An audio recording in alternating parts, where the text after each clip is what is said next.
বিশাল একটা বিজয় হয়েছে আমাদের। এই বিজয়ে আওয়ামী লীগের কফিনে শেষ পেরেক লাগানো হয়েছে। এইটা সাহেব একটা পেরেক লেগে দেন কফিনে, একই সাথে মোদিরে পাইরে ফেলার ব্যবস্থা করা হয়েছে। 2024-এর 5ই আগস্ট থেকে আজ পর্যন্ত আমরা গুমের পেছনে জড়িতদের বিচারের দাবিতে এক ভয়ঙ্কর শক্তির বিরুদ্ধে লড়াই করছি। সেই লড়াইয়ে বিজয় আসছে, প্রাথমিক বিজয়। প্রথম ধাপে আমরা ওয়াকারকে পরাজিত করতে পারছি। আন্তর্জাতিক অপরাধ ট্রাইব্যুনাল এক ঐতিহাসিক পাহাড় সম কঠিন কাজ করছে। জয়েন্ট ইন্টারোগেশন সেল এবং TFI, task force for interrogation, এই সেলে গুম এবং নির্যাতনের 2 মামলায় মোট 30 জনকে আসামি করা হয়েছে এবং এর মধ্যে আছে ডিজিএফআই এর সাবেক অনেকগুলা পরিচালক এবং আর্মির, সেনাবাহিনীর উর্দি পড়া দুর্বৃত্তরা। তবে এই ঘটনা থেকে বাংলাদেশের মিডিয়া কারা নিয়ন্ত্রণ করে সেটা ধারণা পাওয়া গেছে। আমার দেশ এবং কয়েকটা সামান্য গণমাধ্যম ছাড়া কেউই সাবেক ডিজিএফআই এর কর্মকর্তাদের বিরুদ্ধে গ্রেপ্তারি পরোয়ানার খবরটাতে ডিজিএফআই শব্দটা পর্যন্ত ব্যবহার করেনি। সবার শিরোনামে ছিল শুধু হাসিনা আর সাবেক সেনা কর্মকর্তাদের নাম। দেখেছেন, ডিজিএফআই এর নাম শুনলে কাপড় নষ্ট করে ফেলে। এই জেনারেল ওয়াকার গুম খুনে জড়িতদের রক্ষায় আগামী নির্বাচনে সহায়তার আশ্বাস দেয়া বিভিন্ন রাজনৈতিক দল এবং ব্যক্তিদের নানা প্রস্তাব দিয়ে আসতেছিলেন। এমনকি কিছু মানুষকে সামরিক এলাকায় পিএনজি করাইছে। পিএনজি মানে জানেন তো, পার্সোনা নন গ্রাটা, মানে এদের সেনানিবাসে ঢুকতে দেওয়া হবে না। ওয়াকার তো পারলে তার বোন কাটাল রানীর ক্ষমতায় রাখতো। এখন ও যাই করুক, ব্যর্থ হবে। কারণ সে মিত্র হিসেবে বেছে নিচ্ছে কালপ্রিটদের, দুর্বৃত্তদের, এবং তার মিশন হইতেছে দুর্বৃত্তদের রক্ষা করার। যাই হোক, আগে জেনে নি আসলে গুম সংক্রান্ত কি বিশাল অপরাধ হাসিনা আর তার দলবল করেছিল। এটা নিয়ে একটা ডকুমেন্টারি হয়েছে 1 ঘন্টার বেশি সময়ের, আপনারা পারলে দেখে নেন। আমি ওইখান থেকেই দেখাবো কিছু বিষয় আপনাদের উপযোগী কইরা। ওয়াকার কি কি ঝামেলা করেছে, কেন করেছে, আর ওয়াকারের জন্য কি অপেক্ষা করতেছে সেটাও আমরা এই আলোচনায় জানবো। আপনারা আয়নাঘরের কথা শুনেছেন না? মানে দেশে তো জেলখানা আছে, তাহলে আয়নাঘর কেন লাগে? আর আয়নাঘরে কারা ছিল? আয়নাঘরে ছিল গুমের শিকার হতভাগ্যরা। হাসিনার আমলে কয়েক হাজার গুম হয়েছে। গুম কমিশনে অভিযোগ জমা পড়েছে 1676টা। গুম কমিশনই বলে যে এটা একটা সামান্য অংশ। গুমের শিকার একটা বড় অংশই ঝামেলা এড়ানোর জন্য অভিযোগই করতে চায় না। শোনান এডিটর সাহেব কি বলে গুমের শিকার ব্যক্তিরা।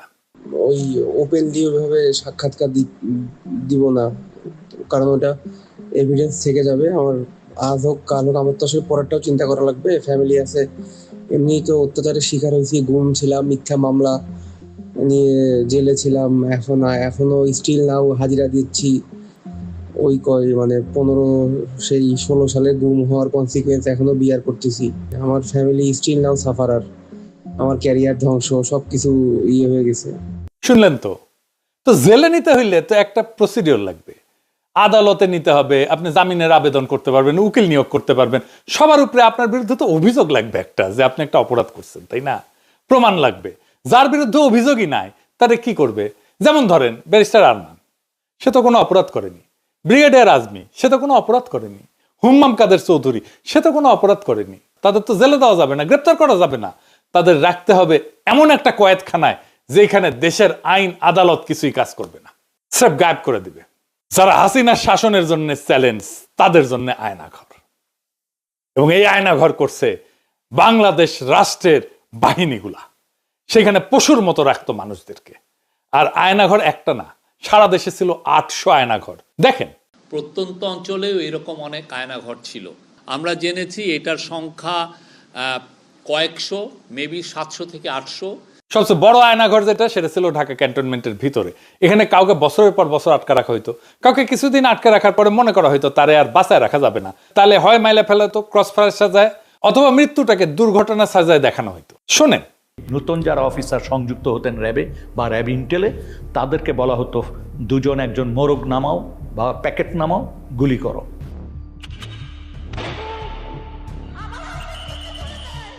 যখন ক্রসফায়ার বেশি সমস্যা হয়ে গেল আন্তর্জাতিকভাবে এবং জাতীয়ভাবে, যে এরা এটা নিতে পারতেছিল না আর এটা ক্রিটিসিজম, তখন ওরা বললো যে আরে আমরা বডি প্রডিউস করি কেন, নাই করে দিলি তো হয়, তাহলে তো কেউ বুঝবে না কি হয়েছে। তখন এটাই মুভ করলো ওরা। এটা একটা ডিসিশন ছিল। হাত পা বেঁধে চলন্ত ট্রেনের নিচে ফেলাই দেওয়া হইতো, বা বাস ট্রাকের নিচে। চিন্তা করেন, এমন অনেক মৃতদেহ পাওয়া গেছে যাদের ট্রেনে কাটা পড়ছে, চেনা যায় না, অজ্ঞাত। দেখেন কি বিভৎস অবস্থা। এমন একজন বাইসা ফিরছে, গাড়ির নিচে ধাক্কা দিয়ে ফেলাই দিছিল, আল্লাহ বাঁচাই দিচ্ছেন। শোনেন তার মুখ থেকে। ওই আবদুল্লাহপুর আশুলিয়া রোড যেটা, সেখানে নিয়ে যায়। নিয়ে যাওয়ার পরে উনি অন্যদেরকে নেমে যেতে বলে। নামার পরে আমাকে যে কানে কানে বলতেছে, ভাইজান আমাকে ক্ষমা করে দিয়ে দেখেন, আপনাকে তো চলন্ত গাড়ির সামনে ফেলে দেওয়ার জন্য বলা হয়েছে। হঠাৎ করে মানে আমাকে ধাক্কা দেওয়া হলো এবং আমি খেয়াল করতেছিলাম যে গাড়ি শব্দ আসতেছে। তো আমি তো তখন ধরে নিয়েছি যে আমি শেষ, আমি পড়ে গেছি। পড়ে যাওয়ার পর মানে পড়ে যাওয়ার পরেও দেখতেছি যে আমি বেঁচে আছি। আমার তুলে ধরে বলছে যে আপনি ভয় পাবেন না, আপনাকে তো আমরা রাস্তায় ফেলে দিয়েছি, কিন্তু গাড়িটা পাশ দিয়ে চলে গেছে। তাহলে আমি টের পাইছিলাম যে গাড়িটা যখন জোরে খুব রানিং এ আসতেছে, আবার যখন ফেলে দিবে ব্রেক শক্ত করে ধরে পাশ দিয়ে টা করে শব্দ হয় যেটা, ঠিক সেই শব্দটাই আমার কানে আসছে। এইভাবে অজ্ঞাত ব্যক্তির লাশ পাওয়া যেত ট্রেনে কাটা পড়া। রেলে কাটা পড়লে হয় কি, দায়ী কিন্তু কাটা মানুষ, কাটা পড়া মানুষ। বাংলাদেশের আইনে কারো দোষ হয় না, সেজন্যই ট্রেনের নিচে ফেলাই দিত। কাউকে ইনজেকশন দিয়ে অজ্ঞান করে ট্রেনের নিচে ফেলাই দিত, গাড়ির নিচে ফেলাই দিত। কি অবস্থা চিন্তা করেন। তো যদি ডেড বডি পাওয়া যেত তাহলে তো বিপদ। তখন তাদের নদীর মাঝখানে নিয়ে গুলি করে পেট চিরা কোমরে সিমেন্টের বস্তা বেঁধে ডুবাই দেওয়া হইতো। জিয়াউল হাসান নিজের হাতে এরকম মানুষকে মারছে। শুনেন স্বীকারোক্তি। যখন যাওয়া শুরু করলো, আমরা ইয়েতে যাওয়ার পরে উনি ডেস্টিনেশনটা আগে থেকে বলেন না কোথায় যাবে, সাউথের দিকে যাবো। তো যাওয়ার পরে তারপরে বললো যে স্লো ডাউন। যখন স্লো ডাউন বললে তখনই বুঝি যে এখন প্রক্রিয়া শুরু হবে। যখন খোলের ভিতর দিকে তাকে তুলে নিয়ে আসে, সিমেন্টের বস্তা কিন্তু বাইরে থাকে স্যার।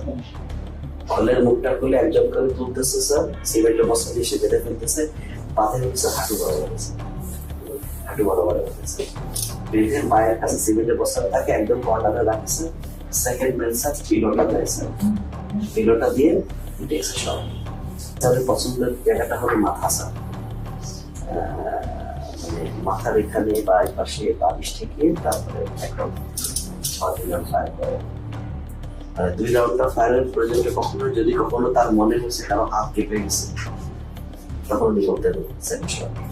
ঢাকায় সুন্দরবনের দস্যুদের কাছ থেকে উদ্ধার করে একটা ট্রলার ব্যবহার করা হইতো এই কাজে। এইটা সাহেব দেখান সেই স্বীকারোক্তি। দস্যুদের কাছ থেকে উদ্ধার করা ট্রলার, যেটা জেনারেল জিয়াউল হাসানের টিম এটা এনেছিল, এবং পরবর্তীতে আমরা জেনেছি যে জিয়াউল হাসানের প্রত্যক্ষ তত্ত্বাবধানে অনেক মানুষকে ওখানে নিয়ে যাওয়া হতো রাতের গভীর রাত্রে। এই জায়গাটা এবং বন্দিরা থাকতো বুঝছেন এখানে এই ডেকের উপরে, কোনো কোনো সময় তো ডেকের ভিতরে থাকে। এন্ড দেন অফিসাররা কারণ ডেকের ভিতরে না থাকলে দেখা গেলো মাঝে দেখে ফেলি, এরকম হয়। ওরা সবই এখানে বা কেউ এখানে থাকতো। এন্ড দেন এখানে এনে শুট করে এখান থেকে ফেলে দিবে। ওখান থেকে পেট ফাটতেছে ওখানে কুইক অ্যাকশন। তার হচ্ছে গিয়ে এখানে যাওয়ার পরে এই যে মানুষটাকে শোয়ালেন, যাওয়ার পরে বাঁধার পরে তারপরে আপনার গুলি করে ফেলা দেওয়া হয়। এদিকে বাঁধার রশিটা রেডি থাকে, ওইদিকে সিমেন্টের বস্তার সাথে রশি বাঁধা রেডি। যেমন রশি বাঁধার থেকে সিমেন্টের বস্তা খুলে না যায়। তারপরে বাকি রশিটা এখন এটা কোমরের সাথে দিয়ে বাঁধা সবচেয়ে সহজ। that of any other places of the whole body. এখানে গুলি করে লোয়ার পোর্শন ধরে ফেলে দিল। কে ফেললো? জিয়া তো গুলি করলো, এখন জিয়েই ফেললো না সাথে আরো যে লোক ছিল তার কে ফেললো এটা আমার খেয়াল নাই। এখান থেকে করে ফেলে দিল। আবার কাউরে ইন্ডিয়া পাচার করা দেওয়া হইতো, যেমন সুখরঞ্জন বালিকে দেওয়া হয়েছিল, সালাউদ্দিন সাহেবকে দেওয়া হয়েছিল রাষ্ট্রীয়ভাবে। এইখানেই ধরা খাবে মোদি আর তার বাহিনী। এইসবের মধ্যে মূল ভূমিকা পালন করছে সেনাবাহিনীর কর্মকর্তারা। ওইখানে নিয়ে 2টা লোক আইছিল হুন্ডাই করে, বললো তোর পার করে দেব, তারপরে তুই ওই জায়গায় কতদিন থাকবি, আবার আমরা তো আবার ব্যাগ নিয়ে আসবো। ওরা আবার ওই দেশ থেকে কারা যেন আসছে স্যার, আপনার ওদের ইন্ডিয়ানরা আসছে, ওরা 2জনকে দিল, আমরা 2জনকে দিলাম। মানে ওরা 2জন বন্দীকে দিল, আপনাদের বন্দী 2জনকে ওদেরকে দিয়ে দিল। যাদেরকে হ্যান্ড ওভার করলো ওদেরকে নিয়ে আবার কি করলেন? ওদেরকে নিয়ে স্যার রাস্তায় 2জনকে স্যার ক্রস ফায়ার দিয়ে ফেলাই দিয়ে আসছে। দুর্বৃত্ত কর্মকর্তারা শুধু একটা প্রমোশন, কিছু টাকা পয়সা কিছু ক্ষমতা, এটার লোভে এইভাবে খুনি হয়ে উঠছিল তারা। তাদের সৈনিক বৃত্তিকে তারা জলাঞ্জলি দিছিল। তারা সৈনিক ছিল না, তারা এখনো সৈনিক না। সেনাবাহিনী এদেরকে পালতে পারে না। আজকে ওয়াকার বলে সেনাবাহিনীর মরাল নষ্ট হবে। ও তো সেনাই না, ওই তো সৈনিকই না। মরাল কিসের নষ্ট হবে? ওরা রাখলেই তো সেনাবাহিনীর মরাল নষ্ট হবে। ঢাকার আয়নাঘর ছিল ডিজিএফ এর আন্ডারে, ক্যান্টনমেন্টের মধ্যে। র্যাবের সেনা কর্মকর্তারা এই গুম আর খুনের কাজগুলো করছে। এদের বিরুদ্ধে গ্রেপ্তারি পরোয়ানা জারি করা হয়েছে, সকল প্রমাণ জোগাড় করে মামলা করা হয়েছে। এইটায় ওয়াকারের পুচ্ছে আগুন ধরে গেছে এখন। কেন? কারণ ওয়াকার জানে এইভাবে ধরতে ধরতে ধরতে ধরতে ধরতে তার ফাঁসিকা ফান্ডা আসতেছে। ওর গলা তো ফাঁসির ধরি জ্বলবে। সে নিজেও তো 2024 জুলাই আগস্টে ছাত্র জনতার বিক্ষোভের বিরুদ্ধে সেনা নামাইছিল। তারা গুলিও করছে, মানুষও মারছে। এর দায় তো ওয়াকারের। সৈনিক আর জুনিয়র অফিসাররা গুলি চালাইতে অস্বীকার করার জন্যই ওয়াকার তার আপারে বাঁচাইতে পারে নাই। এতে ওয়াকারের বিন্দু মাত্র কোনো ক্রেডিট নাই। এই ওয়াকার আয়না ঘরের সব এভিডেন্স নষ্ট করে ফেলছে। এভিডেন্স নষ্ট করা আর একটা অপরাধ। ক্যান্টনমেন্টের এলাকার মধ্যে যদি এভিডেন্স নষ্ট করা হয় আয়না ঘরে, কার সেটা দায়িত্বে পড়ে? তার জিম্মায় থাকা জেনারেল মুজিব পালাই যেতে দিচ্ছে। তারা গ্রেপ্তার করা হয়েছিল, রাখা হয়েছে ক্যান্টনমেন্টে, পালাই গেছে। কার দায় তাহলে? এই মুজিবের নামে ওয়ারেন্ট বাড়াইছে, এখন আশ্রয় দিছে পুলিশ আর আওয়ামী লীগের নেতা কর্মীদের ক্যান্টনমেন্ট গুলোতে। তাদের পালাইতে সাহায্য করছে। আরাফাতকে তো পালাইতে সাহায্য করছে ওয়াকার। আরাফাত ধরা পড়েছিল, নিউজ বাড়াইছিল, কেমনে পলাইলো? তারপরে আয়নাঘর ভিজিট করতে দিবে না ওয়াকার প্রফেসর ইউনুসকে, বাধ্য হইয়া দিছে। এই যে জেনারেল আকবর, যার নামে আজকে ওয়ারেন্ট বাড়িয়েছে, সে গুম কমিশনে স্বীকার করছে, সাক্ষ্য দিছে, তাকেও পালাইয়া যাইতে দেওয়া হয়েছে। দেখান এডিটর সাহেব তার সাক্ষ্য দেখান। এই প্রসেসের পিকে প্রাইম মিনিস্টার্স অফিস, অনেক সময় ওনার পক্ষ থেকে ডিফেন্স অ্যাডভাইজার ছিল, তো উনিও মাঝে মাঝে ইন্টারফেয়ার করতেন, কথা বলতেন, আদেশ নির্দেশও দিতেন। So out of the way I went to PM and requested হার যে সালাউদ্দিন কাদের চৌধুরীর ফাঁসি হয়ে গেছে, তার ছেলেটাকে এটা করা হয়েছে, এটা খুব এটা দেখা উচিত। আমাদের মনে হয় ফ্যামিলিটা খুব broken and his relatives have request. আমি নিজে প্রিয়ামকে বলেছি, আমার সাথে মানে আমি 2বার ওনাকে বলেছি, এটা আমার নিশ্চিত মনে আছে। ছেড়ে দিব না, ছেড়ে দিব না, মানে আমি দেখি কি করা যায়। অ্যাডভাইজারকে তুমি বলছো, আমি বলছি। এবং ওনার কি ক্ষমতা ছিল তখন ওটাকে সমাধান করার? অর্থাৎ ধরেন উনি চাইলে কেউ বের করে দিতে পারতো? পিএম চাইলে হবে না, মানে এটা যা চাইবে তাই হবে। এইটাই তো প্রথম গ্রেপ্তারি পরোয়ানা না, এর আগেও গ্রেপ্তারি পরোয়ানা হয়েছে সেনা অফিসারদের বিরুদ্ধে। কাউরে গ্রেপ্তার করতে দেয় নাই ওয়াকার। সে বলে এতে সেনাবাহিনীর মরাল নষ্ট হবে। যুক্তির মায়েরে বাপ। নিজেরা নিজেদের সৈনিক বৃত্তিকে কলঙ্কিত করছে, নিজেকে নিছক একজন ঠান্ডা মাথার খুনি বানাইছে, তাতে মরাল নষ্ট হয় না। ক্যান্টনমেন্টের মধ্যে আয়না ঘর বানায় রাখলে মরাল নষ্ট হয় না। মোটা আজিজকে শেখ হাসিনার বডিগার্ডের ভাই কোটায় আর মোটা ওয়াকারকে জামাই কোটায় সেনা প্রধান বানাইলে মরাল নষ্ট হয় না। বিডিআরে 57 সেনা অফিসারকে ইন্ডিয়া খুন করাইলে মরাল নষ্ট হয় না। কয়েক মাইল দূর থেকে বিডিআর হেডকোয়ার্টারে কাউকে রক্ষা করার হিম্মত দেখাইতে না পারলে মরাল নষ্ট হয় না। ব্রিগেডিয়ার আজমিকে আয়না ঘরে আটকায় রাখলে মরাল নষ্ট হয় না। আর তারে যে বছরের পর বছর যেই সৈনিকেরা পাহারা দিছে, তারা দেখে নাই একজন নিরাপরাধ চৌকস উচ্চ পদস্থ সেনা অফিসারকে বিনা আইনে এইভাবে বন্দি করে রাখা হয়েছে, তাদের মরাল নষ্ট হয় নাই? তারা কথা বলে না এটা নিয়ে তার পরিবারের সাথে, তার বন্ধু বান্ধবদের সাথে, তার কলিগদের সাথে? নারায়ণগঞ্জে কন্ট্রাক্ট কিলিং করে 7 জনকে মাইরা শীতলক্ষায় ভাসায় দেওয়া মরাল নষ্ট হয় নাই সেনাবাহিনীর? আবদার ধরিছে মার্শাল ল কোর্টে বিচার করতে হবে। কেন জানেন? মার্শাল ল আইনে গুম কোনো অপরাধ না, তাই মার্শাল ল কোর্টে বিচার করলে সবাই খালাস পেয়ে যাবে। চিকনা বুদ্ধি আছে ওয়াকারের, শুধু বুড়ি মোটা না, মাথার বুদ্ধিও চিকনা আছে। কর্নেল ফারুক, মেজর ডালিমকে মার্শাল ল কোর্টে বিচার করা হয়েছিল। অপরাধ করলে বিচার হবে বাংলাদেশের আইনে। গত 15 বছরে সেনাবাহিনীর মরালকে ঘুমাইতেছিল। ওয়াকার জানে কই তার বিপদ, তাই সে আমাদের পিছে তার কুত্তা আর পোত বালকদের লাগাই দিছিল। এক পোত বালক তো তার হিরো বানায় আল জাজিরায় স্টোরি করেছে, আর আরেক পোত বালকের সাক্ষাৎকার দেয় ওয়াকার। এক সময় তো ওয়াকারের নিয়ে কিছু কয় যেত না, টেকা পয়সা ছড়ায়, বট বাহিনী লাগায়, এইসব পোত বালকদের দিয়ে ক্যাম্পেইন করায় নিজের বিপ্লবের হিরো বানায় ফেলেছিল। থাইল্যান্ডে গেছিল এই দুই পোত বালক একই টাইমে পেমেন্ট আনতে গেছিল কিনা কে জানে, জিগান। আমি শুনেছি ডিজিএফআই পেমেন্ট দিছে, থাইল্যান্ডে নিয়ে যায়। তবে ওইটাই লাস্ট পেমেন্ট। ডিজিএফআই ওই ফান্ড জয় বাংলা হয়ে গেছে। এটা সিম্পল লজিক বা যুক্তি বুঝেন। হাসিনা বা আওয়ামী লীগ যদি একজনের বিরুদ্ধে প্রতিশোধ নিতে চায়, তাহলে সেটা কে কে হবে? তালিকা করলে আমার নাম তো 1 থেকে 5 নম্বরের মধ্যে থাকবে। হাসিনা নিজে আমার নাম কইছে না, একবার না 2বার কইছে। সে আমার মাইরা ফেলাইতে বলছে, তার বক্তব্যে বলছে না শ্বশুর বাড়ি পাঠায় দিতে। আর ওদিকে সেই কি পিনাক ভট্টাচার্য, ও কিন্তু ভট্টাচার্য না, ও কিন্তু হিন্দু থেকে মুসলমান হয়েছে। ও একদম জামাত ইসলামের নেতার মেয়েকে বিয়ে করেছে। ও এখন ও ভট্টাচার্য লেখে কিভাবে? ও তো ধর্মান্তর হয়ে গেছে। এটা তো কোনো আশা নাই, কোনো মিডিয়াতে জানতে হবে তাই সোর্সটা না, কারণ ওর শ্বশুর বাড়ি তো মানুষই যতদূর সম্ভব বোধহয় ত্রিশাল বা টাঙ্গাইলে না,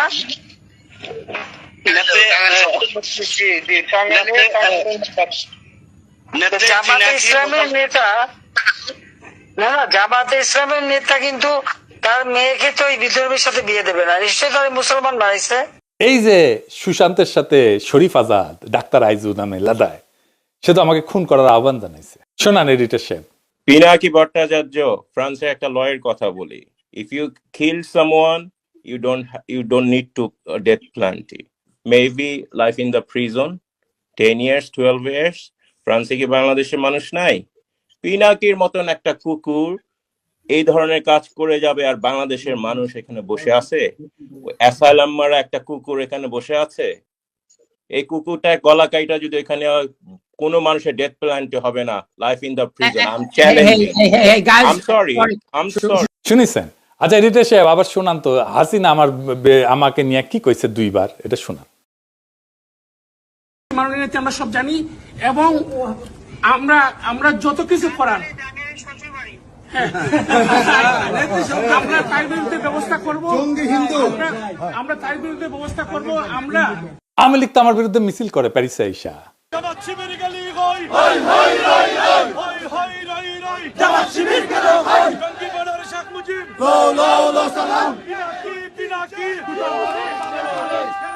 ইন্ডিয়ানরা আমার পছন্দ করে, আমার বিরুদ্ধে তো ইন্ডিয়ানরা পর্যন্ত কন্টেন্ট বানায় গালাগালি করে আমার পোস্টে এসে।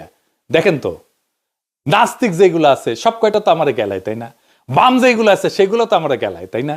তো তাইলে বাম, ইন্ডিয়া, আওয়ামী লীগ, হাসিনা, নাস্তিক, এই যে গ্র্যান্ড একটা অ্যালায়েন্স, এইগুলো তো আমার শত্রু ঘোষণা করছে।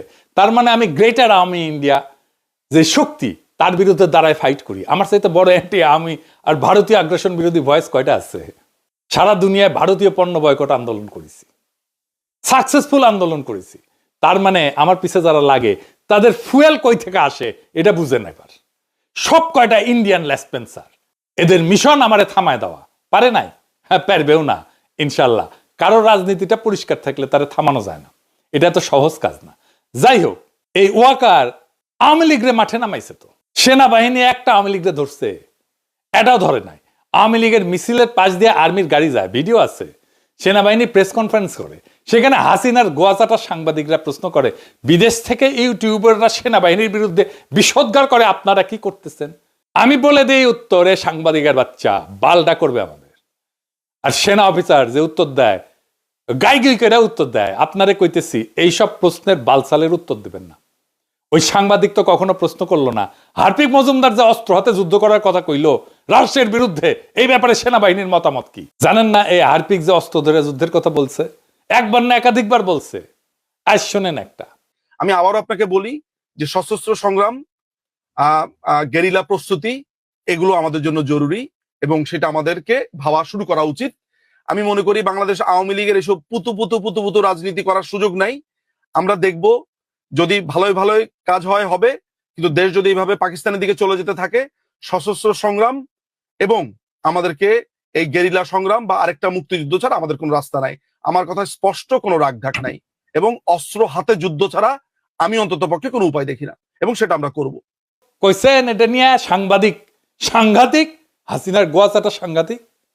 ওয়াকারের এখন একটাই চিন্তা, যেন বিচারের মুখোমুখি হইতে না হয়। তো ফাইনালি ওয়াকার কি করছে সেটা দেখি। এই জেনারেল পর্যায়ে শীর্ষ দুর্বৃত্ত কর্মকর্তাদের বিরুদ্ধে মামলা করায় খুবই গোসা করেছে জেনারেলরা, পেটমোটা জেনারেলরা।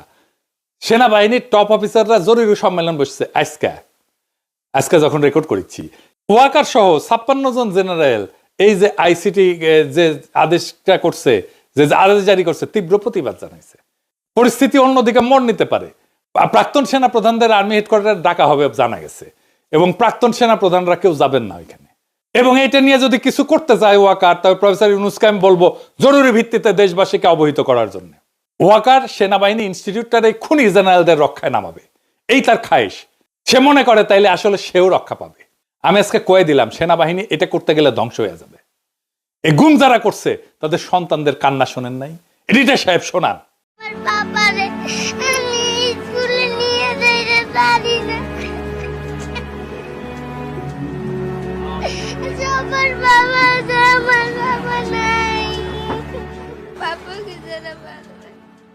আর একটা শোনান। আমার বাবাকে আমি একবারও দেখি নাই। আমার বাবাকে আমার খুবই দেখতে ইচ্ছা হয়, কিন্তু আমার বাবাকে আমি দেখতে পাই না। যখন আমি আমার স্কুল যাই তখন আমার বন্ধুরা তার বাবার সাথে যায়, আমি আমার বাবার সাথে ঈদ করতে পাই না। ঈদে সবাই তার বাবার সাথে মেলাতে যায়, আমি করতে পারি না। সবাই সবার বাবার সাথে মার্কেটে যায়, জামা কিনতে, তা আমি পারি না। কেন? সরকারের কাছে আমার একটাই দাবি, আমার বাবাকে ফিরিয়ে দেন। আমি আমার বাবাকে দেখতে চাই। আমার বাবা ছাড়া আমার ভালো লাগে না, আমি আমার বাবাকে দেখতে চাই। আর একটা শোনান। এই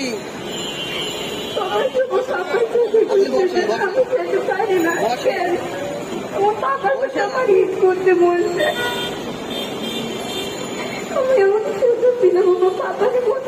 গুমের শিকার সেই হতভাগ্য পরিবারদের, অসহায় এতিম সন্তানদের শপথ, সব কয়টারে ফাঁসিতে ঝুলানো হবে, কাউকে ছাড়া হবে না। এই ভয়ানক আওয়ামী লীগ সংগঠনের সাথে যারা আছে তাদের একটাকেও ছাড়া হবে না। এই কান্নার কাফারা আমরা আদায় করে ছাড়বো একদিন না একদিন। ইনকিলাব জিন্দাবাদ।